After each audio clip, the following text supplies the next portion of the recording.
Halo teman-teman.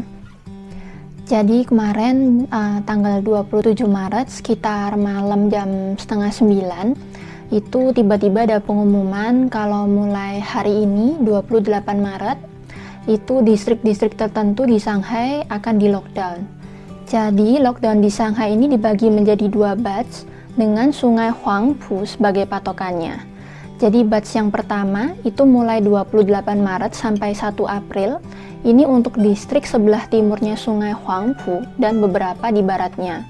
Lalu untuk yang batch kedua itu 1 April sampai 5 April untuk area yang tersisa termasuk tempat tinggalku. Mungkin banyak yang bertanya-tanya kenapa sih kok Shanghai ini sampai di lockdown? Jadi memang akhir-akhir ini pertambahan kasus di sini nih masih banyak teman-teman, perharinya masih mencapai ribuan.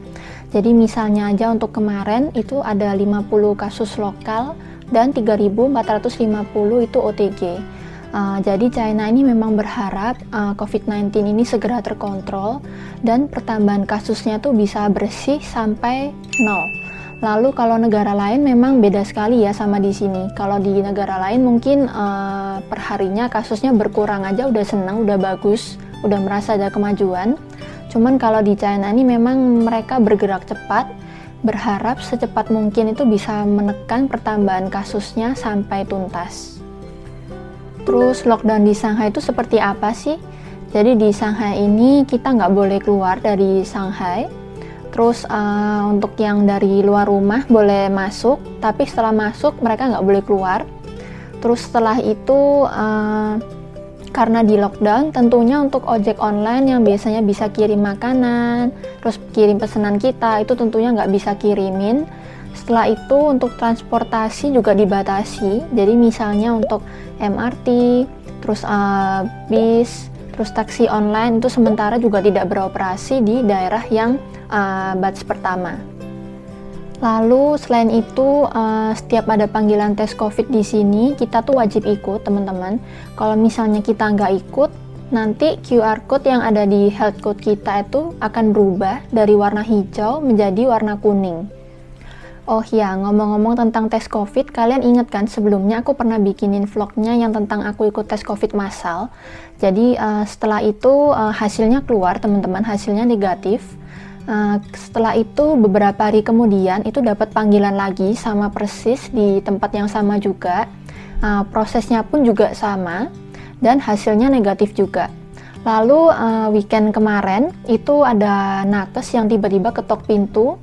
Jadi nakesnya ini ada 2 orang, dia mendata, lalu yang satunya kasih aku alat tes COVID-nya yang ditusuk lewat hidung.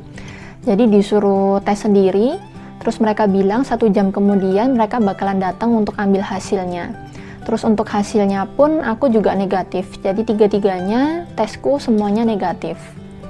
Nah sampai sini kalian pasti penasaran kan gimana suasana kemarin malam waktu pengumuman di lockdown ini tiba-tiba diumumkan. Jadi kemarin malam sebelum aku tidur itu memang udah banyak banget foto-foto sama video-video yang lagi viral banget di sosmednya China tentang pengumuman ini. Jadi kemarin malam jam setengah 9 itu mereka yang distriknya bakalan di lockdown itu mereka sebenarnya cuma punya waktu 4 jam teman-teman untuk beli kebutuhan sehari-hari termasuk makanan. Soalnya supermarketnya itu bakalan tutup jam 12 malam. Jadi mereka dalam waktu 4 jam itu harus selesai membeli kebutuhan sehari-hari dan makanan mereka. Karena totalnya cuma 4 jam, setelah itu juga mendadak kan, jadi banyak di antara mereka tuh yang sebenarnya nggak kedapetan makanan. Yang pertama foto ini, jadi ini kelihatan ada cowok, dia bawa beberapa karung plastik, isinya semuanya mie instan. Terus ini video suasana dari supermarket kemarin malam, benar-benar semuanya diborong bersih.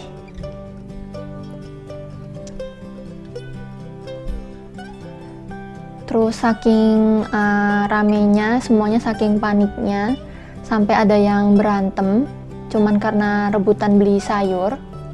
Cuman untuk yang bagian ini aku sensor ya teman-teman.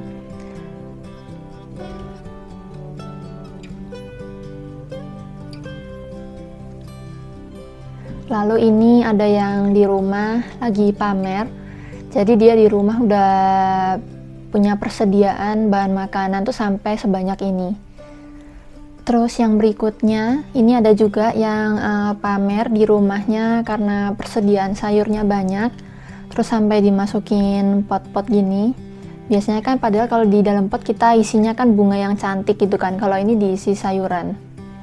Terus yang berikutnya dari foto ini, orangnya tuh bilang karena di luar sayur itu mahal, terus dapetnya juga susah. Jadi sampai dia tulisin pakai nama barang-barang branded di sayurnya. Terus dari video ini kelihatan mereka lagi antri di luar supermarket, antri sampai panjang banget, supaya yang masuk ke dalam supermarket itu nggak terlalu padat orangnya, jadi dibatasin. Tapi meskipun dibatasin dan akhirnya dapat giliran masuk pun, mereka sebenarnya sampai dalam juga udah nggak dapet apa-apa sih, udah habis diborong sama orang-orang yang sebelumnya. Terus kalian juga bisa lihat di kios-kios yang biasanya sepi banget di jalanan itu sampai rame juga. Jadi itu dia teman-teman kehebohan yang terjadi di Shanghai kemarin malam. Untuk aku untungnya nggak masuk di batch yang pertama ya. Jadi kemarin tuh aku masih sempet cek di rumah itu ada apa aja yang kurang termasuk bahan makanan. Dan kalau misalnya kita jadi mereka dalam waktu 4 jam nggak sampai sih sebenarnya, setengah 9 malam sampai jam 12 malam harus beli semua kebutuhan yang ada di rumah termasuk bahan makanan. Itu harus lengkap. Gimana caranya supaya selama beberapa hari di rumah tuh nggak sampai kekurangan. Terus kalian mungkin juga bakalan mikir, kan itu bukannya cuman di lockdown cuman beberapa hari aja ya, emangnya perlu sampai sepanik itu? Jadi teman-teman, sebelum di lockdown ini banyak perumahan di Shanghai itu yang sudah ditutup berkali-kali. Jadi misalnya ditutup 48 jam, setelah lewat ternyata diperpanjang. Terus ada juga yang perumahan itu sampai ditutup sampai 2 minggu. Jadi mereka yang sudah sering dengar seperti ini atau mungkin yang sudah pernah mengalami perumahannya ditutup, mereka tentunya makin panik ya kalau misalnya dengar kata di lockdown seperti ini.